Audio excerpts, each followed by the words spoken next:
As of January the 3rd, 2025, Republicans led by President Donald Trump will regain control of both chambers of the U.S. Congress. This major political shift follows the November elections, in which the GOP secured a slim majority in the House and strengthened its position in the Senate. With Mike Johnson serving as Speaker of the House, the party now faces the challenge of uniting its members while advancing an ambitious legislative agenda. The coming months will be critical as Republicans navigate internal divisions and external pressures to achieve their objectives. This will be the focus of today's episode. Stay with us. Welcome to In Depth. We can fix every single problem our country faces and lead America, and indeed the whole world. USA! This is a magnificent victory for the American people.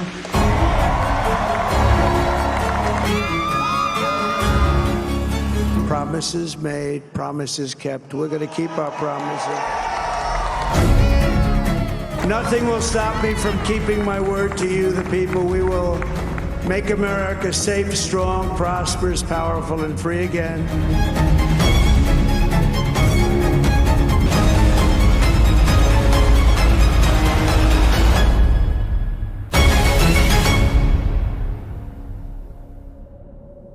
The 2025 House Speaker vote is shaping up to be another dramatic moment for the GOP.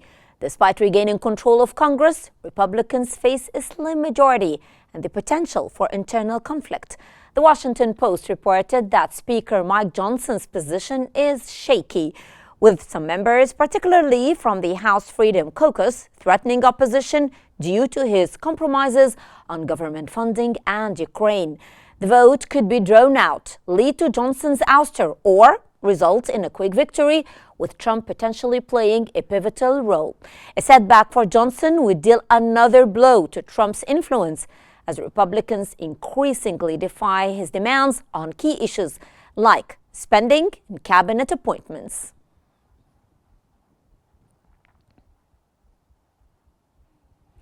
Republicans are beginning a new two-year session of Congress with control of both the House and the Senate.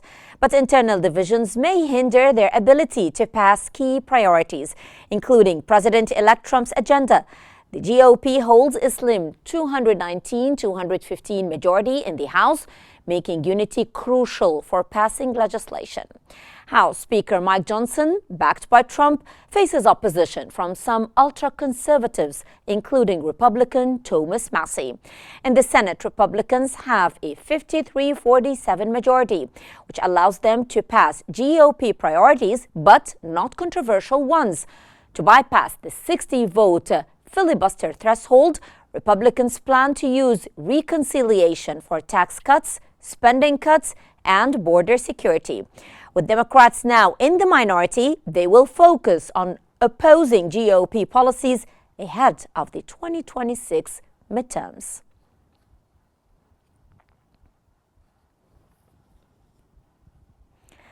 And for more analysis, we're joined by Dr. Osama Raslan, legal linguist and political analyst from Cairo. And we're also joined by Mr. Khalid Dawood, an assistant editor-in-chief of Al Ahram Weekly from Cairo. Welcome to both of you, gentlemen. And I would start with Professor Raslan. Sir, how might President Trump's agenda influence Republican strategies in Congress? Thank you for having me, and Happy New Year to everyone. Thank you, Doctor. Well, let's have a look first at President-elect Donald Trump's electoral campaign promises. The man promised that he's going to conduct the largest deportation of immigrants in American history. He also promised to go for sweeping new tariffs on imports and to put a freeze on climate-related regulations and to remake the federal health agencies and departments in the United States, not to mention other ideological changes in the education system within the United States. If we're going to take them one by one, or at least let me take the first one as an example for the very first agenda item, which is the deportation of illegal immigrants. I mean, dealing with the illegal immigration, the president-elect has vowed to build huge detention camps to implement mass deportations at a scale that was never known to the United States before. and to hire thousands more as border agents and personnel, and to funnel military spending toward broader border security. And one particularly interesting promise, from my own point of view, is the one to invoke the Alien Enemies Act of 1798. And that act is supposed to enable the new administration, Trump's administration, to expel suspected members of drug cartels and criminal gangs without a court hearing. Still with the immigration issue, Trump has also said that he's going to end the catch and release policy, which involves the release of migrants into a U.S. community while they await their immigration court hearings. Instead, he seeks to restore the Remain in Mexico policy as he implemented that in its first term. By virtue of that policy, asylum seekers, even asylum seekers, not only illegal migrants, even asylum seekers, would require to wait in Mexico while their cases are being heard and processed in the United States. If we look at another agenda item, Trump said that tariff is his favorite word in the dictionary, and he is likely to try to move quickly on new trade restrictions, as he promised in his campaign. We all remember that exchange, heated exchange between him and the Canadian Prime Minister that even led to the quitting of at least two ministers from the Canadian cabinet. So to cut it short, to wrap this up, it would be a daunting task to the Republicans in the 2025 Congress to realize the political endeavors of their party as seen by Trump himself. But they have the majority, even if it's slim, like you said. What they might not have is sufficient time to negotiate and to pass new acts and laws, and more importantly, full cooperation on the part of the U.S. bureaucracy, as we have seen in the first term of Trump. Yes. I'm talking about the court, the judicial system, I'm talking about health.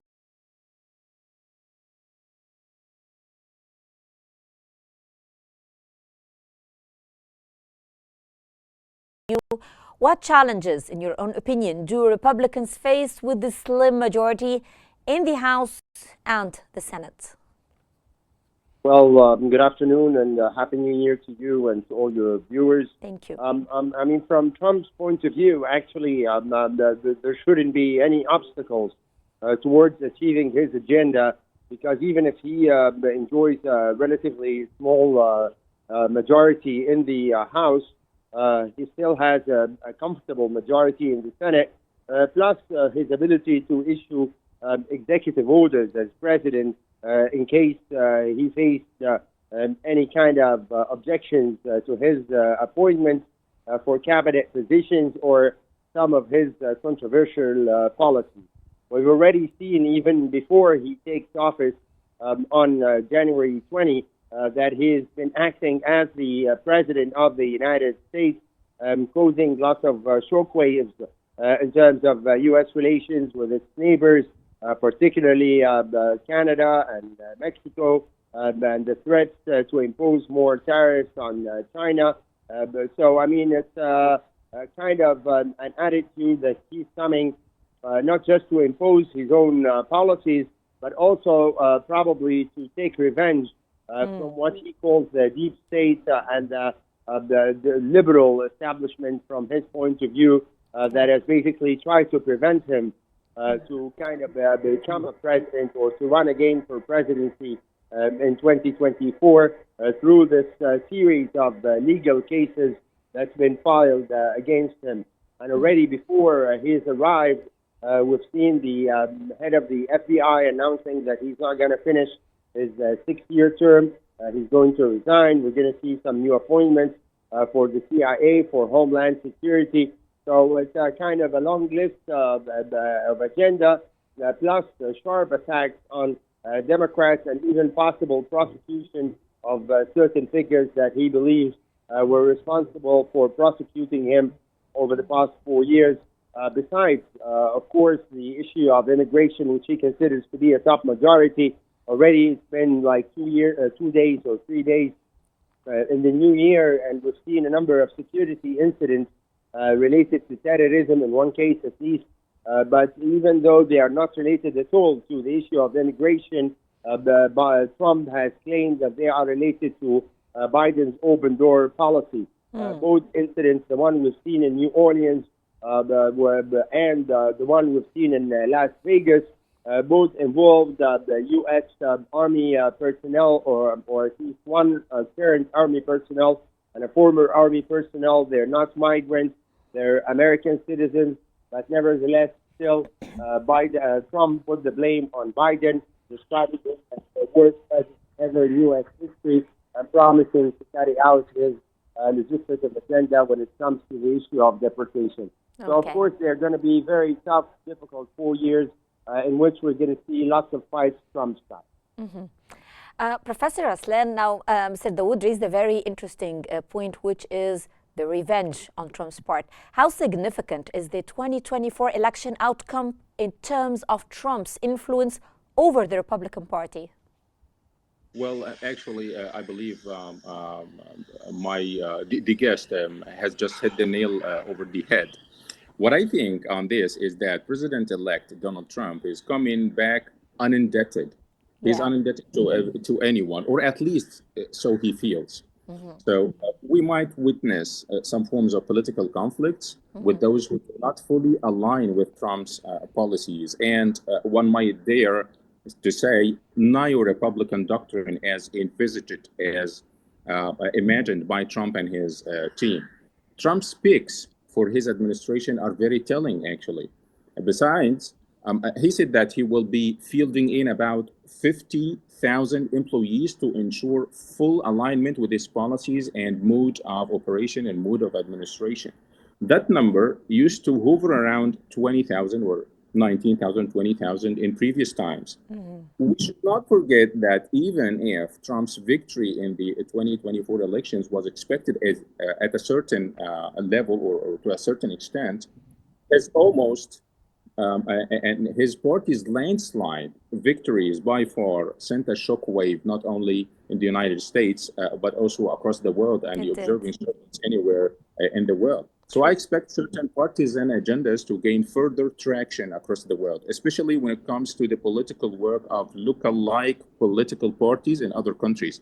That would mean a Republican spillover effect, if I might say, outside the United States, of course. But when it comes to the future of the Republican Party itself within the United States, amid the newly formed Trumpism, that wave of Trump-like thinking, so being so aligned around a single hero-like figure in politics would leave a somewhat unbridgeable gap in the future.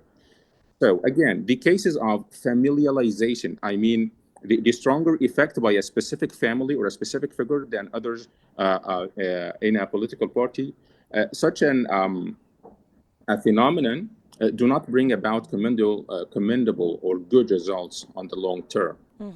Okay. Mr. Dawood, back to you. What are the potential political ramifications in the United States if the Gaza conflict continues to escalate? And how might this influence Republican foreign policy platforms?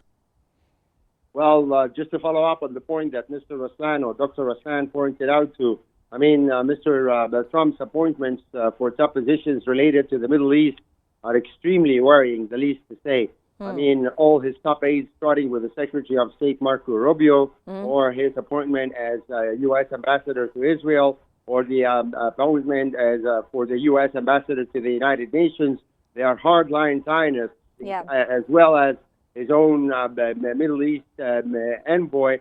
I mean, they're leaving little indication that Mr. Trump would adopt relatively, at least we can say, if we can describe it as a balanced policy towards the Palestinian-Israeli conflict. Mr. Trump has already said repeatedly that he wants to see the war ending before his inauguration, before he takes office on January 20, and that's why we've seen like these reports of a possible deal. But we've also seen the threats coming from Mr. Trump that he will turn the world into hell in case the American-Israeli hostages were not released. And we've seen also his nominee for National Security Advisor, Mike Waltz, not just like, calling for the release of the American-Israeli hostages, but he's actually warning that either they get released or those who hold them will be shot in the forehead. So it's back to the Trump kind of macho cowboy language that he speaks very well. And of course, extreme bias to Israel. We already have evidence for that through his first term in office. It was during his term between 2016 and 2020, in which he recognized illegally the Jerusalem, occupied East Jerusalem, as the capital of Israel, as well as the recognition of occupied Golan as part, Syrian Golan, as part of Israeli territory. So even if the war in Gaza gets to stop one way or the other, this does not necessarily mean at all that we're going to see a true peace process that might lead to the creation of a two-state solution. And we'll be back to this kind of Trump style thinking that he can achieve the deals that will be beneficial, not just for himself, but as well for his son-in-law, Mr. Jared Kushner, and others, thinking that offering economic opportunities or financial assistance to Palestinians will make them forget about their own legitimate demands for an independent Palestinian state. Yes. So I don't think it's going to be an easy ride at all when it comes to the Palestinian-Israeli conflict. Besides that, he's going to be very busy with his domestic agenda, as well as other external issues such as the war in Ukraine or the competition against China. But again, I mean, this actually adds to the kind of pressure on key Arab countries, topped with Egypt, Saudi Arabia, United Arab Emirates, to try to balance the extremely pro-Zionist members of his cabinet that are going to be handling the Middle East peace process. Well, before we continue, let's take a look at the GOP's return to power, Trump's agenda, and the challenges ahead.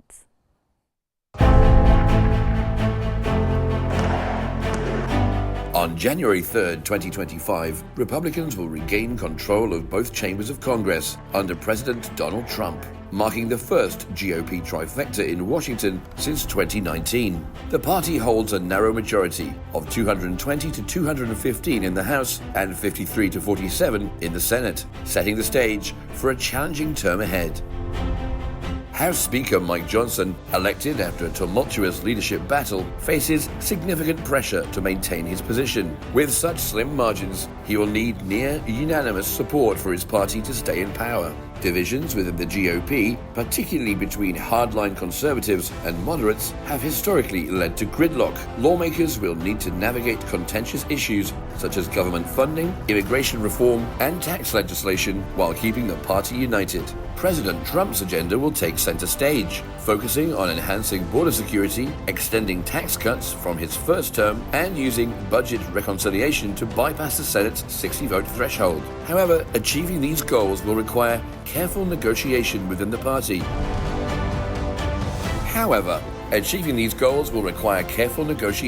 Within a party that has struggled with internal dissent in previous sessions. As Congress convenes, the success of Trump's agenda will hinge on the GOP's ability to work cohesively despite ongoing ideological rifts. Balancing the priorities of hardliners and moderates while managing external pressures will determine whether Republicans can govern effectively and secure Trump's legacy. The road ahead promises to be fraught with challenges for the party.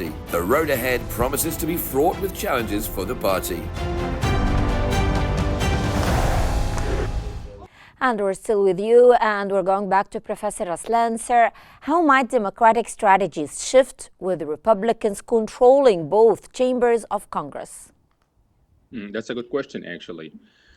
Let's look at some facts. Both parties in the United States, I mean, the two major parties, are now involved in political ploys or in a political game that I call wait and acquiesce, recontrol and replace. Meaning that the minority holding party, which is the Democratic Party in this case, will have to acquiesce in Republican legislative agenda while waiting for the next round of midterm and other elections to regain majority and start promoting their own legislative agenda once again. And what would they do? revoking and replacing legislations that they hold as being against their political doctrines and platforms. We have seen this course of legislative action with the Obamacare Act, which was stricken down by the first Trump administration upon Trump taking the Oval Office in his first term. Yet, one key aspect of how both parties work the corridors of the Congress to pass new legislations is known as docketing.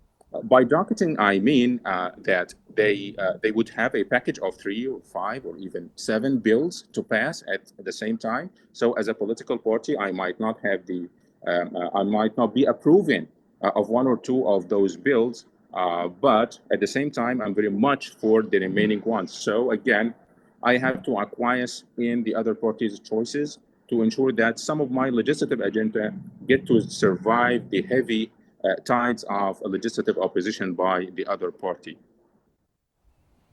Back to Mr. Dawood. Sir, what are the primary goals Speaker Mike Johnson aims to achieve during his tenure? Well, I think actually the first challenge is to keep his position. I mean, because already some of the radical or ultra-conservative Republicans do not want to see him continue as the Speaker of the U.S. House, considering the deal he has reached to avoid the government shutdown concerning the U.S. budget. So I guess it will be mostly fighting for his position, first of all, and then probably it will be up to Mr. Trump to set the agenda for Mr. Johnson. Mr. Johnson has been a very close ally of Mr. Trump. We've seen him appearing with him in the trial he had in New York. He's defended his record. He even tried to delay the release of embarrassing reports concerning his former nominee for the position of Attorney General that he had to later pull out. And I think as well, he will need him very much for passing legislation concerning immigration, the restoration of building of the wall, imposing tariffs on China, and other domestic issues related to healthcare and to education, all issues related to cutting government spending, which are things that the Democrats are likely to fight against. The first challenge is to keep his own position as Speaker of the U.S. House. Since we're trying to have a comprehensive look at the issue, I will go to Professor Aslan and ask you, what impact will continued U.S. involvement in Ukraine have on American domestic politics, especially as the GOP focuses on issues like border security and government spending? Well, different focuses wouldn't prevent either party from pursuing their own agendas anywhere else.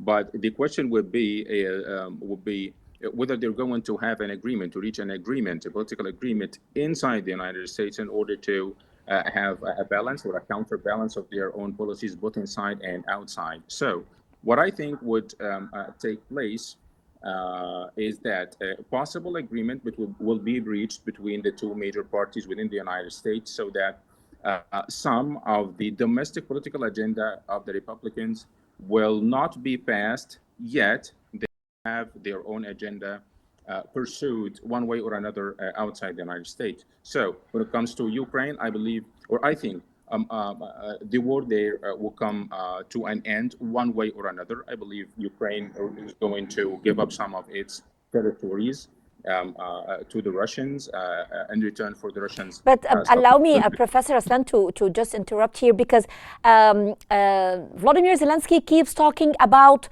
America's support for Ukraine. On the other hand, the American citizen is worried about tax payment and how somehow he is financing the war in Ukraine. So how do you see this briefly? Well, again, political lip service is so much prevailing the period before taking the office. Once a president comes into office, once there is an administration in power, things will change a little bit. Yeah. For Zelensky, the man will get to be facing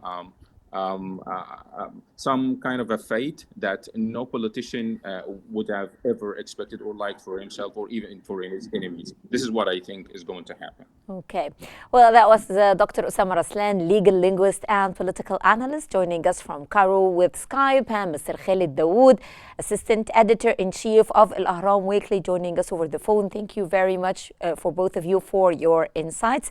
And that brings us to the end of today's episode of In Depth. Thank you very much for watching, and stay tuned for more updates here on Q News.